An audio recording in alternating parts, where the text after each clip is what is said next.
Mesdames, Mesdemoiselles et Messieurs, bonsoir et bienvenue à ce nouveau numéro d'Offrir le vrai du faux.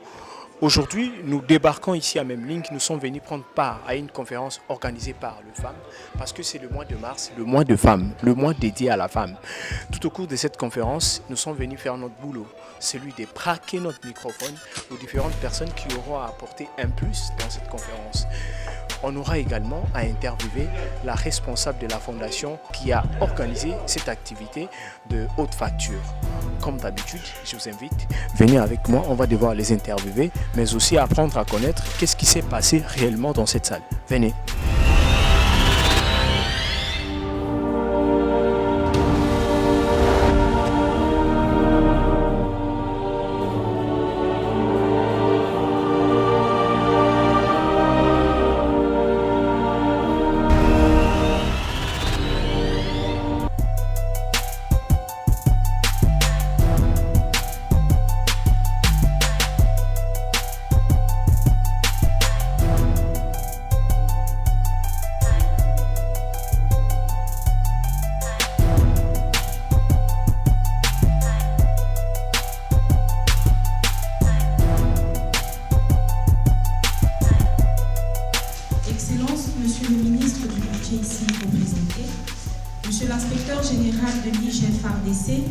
Madame la coordinatrice de la dynamique Femmes debout et présidente de la fondation Alpha Perla, messieurs et dames responsables des organisations de la société civile et hommes de Dieu, distingués invités, mesdames et messieurs, tout protocole observé, bonjour.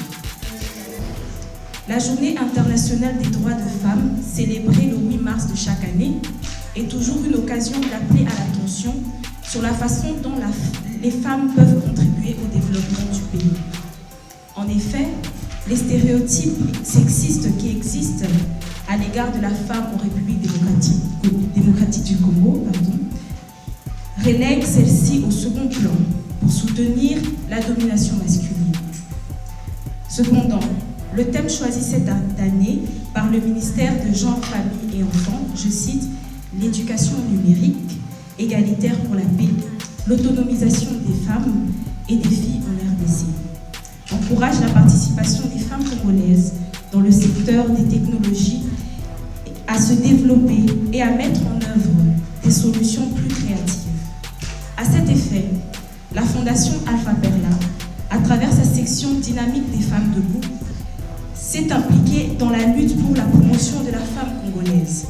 L'objectif poursuivi à cette activité qui nous réunit en ce jour consiste à contribuer à l'autonomisation de la femme congolaise à travers les échanges et les partages d'expériences. Alors aujourd'hui, comme vous le savez, tout le mois de mars, mois dédié à la femme, consacré à, on va dire, à la remise en question sur le bilan de tout le combat porté par la femme. Et donc, pour son émancipation, pour son développement, pour son épanouissement. Alors j'ai été conviée pour parler aux femmes, puisque les thèmes c'était principalement femmes debout, construire pour demain. Donc il faut en même temps aider les femmes à se mettre debout, puisqu'on dit toujours debout, debout, mais le debout des femmes, cet appel reste toujours abstrait. Alors il faut passer au concret. Comment une femme peut se mettre debout pour l'avenir, pour construire, pour développer le Congo. C'est ainsi que nous sommes venus modestement parler de notre expérience, de comment nous nous sommes engagés il y a des années pour nous mettre debout et pour essayer de construire pour l'avenir du Congo. Les femmes que vous voyez par exemple à la télé, que vous écoutez à la radio, que vous lisez à la presse écrite, peut-être 2-3 femmes indépendantes, mais elles sont nombreuses qui sont indépendantes financièrement, qui travaillent, qui sont mariées et qui, quand on dit indépendance, ce n'est pas quitter l'autorité de l'homme. Non, non, non. C'est-à-dire, il ne faut pas attendre que l'homme vienne te donner 2000 francs pour que tu achètes les macala quand il n'y a pas de courant. C'est-à-dire que quand il n'en a pas, ou quand il est absent, quand il n'est pas là, tu peux aussi l'aider. Aujourd'hui, on ne reste pas focus sur la beauté physique, mais plus sur la beauté intérieure. Parce que la beauté intérieure en elle, elle apporte plus de développement dans la femme. Elle amène la femme à atteindre ses objectifs, à quitter dans sa zone de confort, à ne pas rester là-bas en train de subir comme c'est dans la coutumée, mais plutôt de se prendre en charge, d'oser, de se faire entendre, d'oser aussi sa voix, d'aller de l'avant, d'accomplir de grandes choses. Ce que les hommes font, la femme est capable de le faire aussi. Nous, dans notre structure, on a plusieurs activités.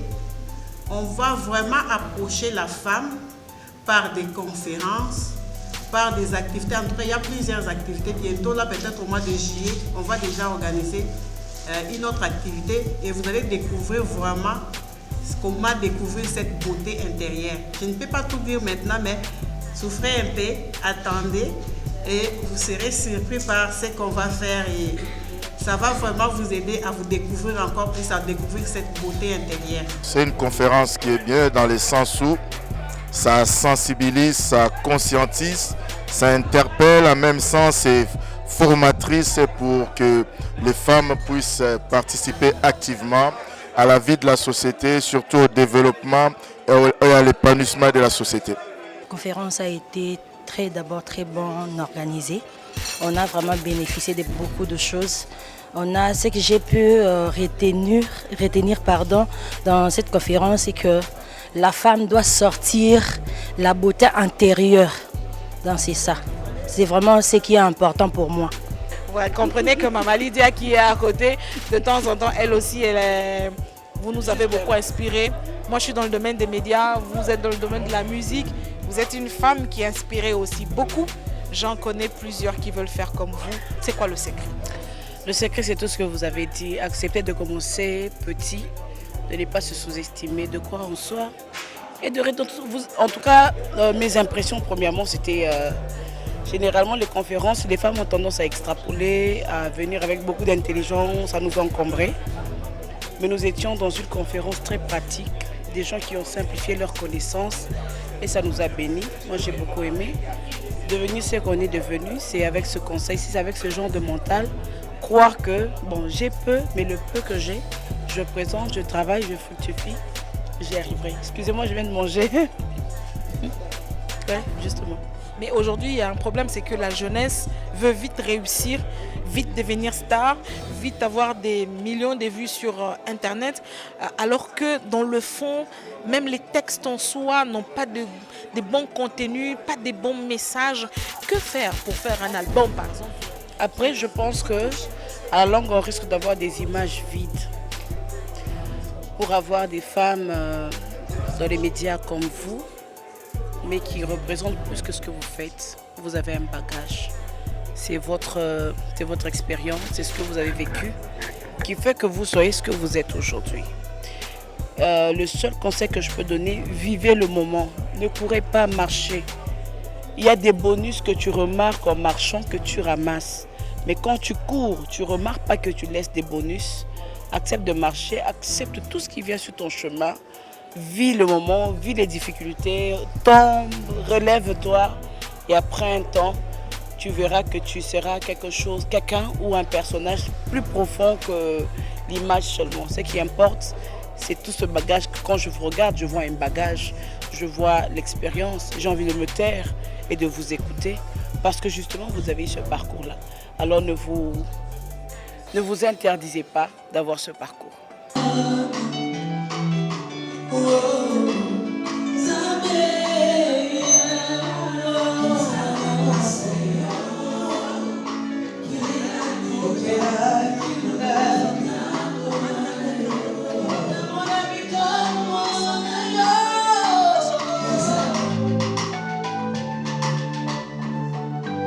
Dans le combat de ma vie, il est le grand vainqueur.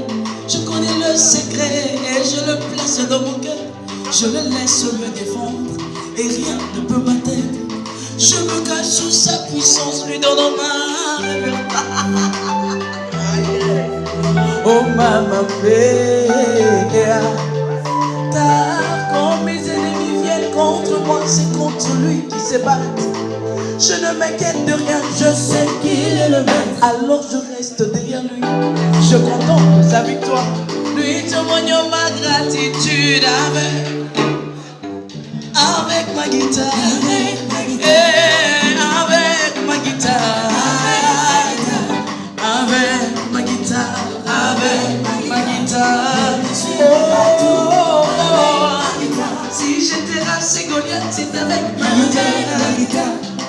Jéricho est tombé, c'est avec ma guitare. Si je vaincrai, c'est avec. Oh maman,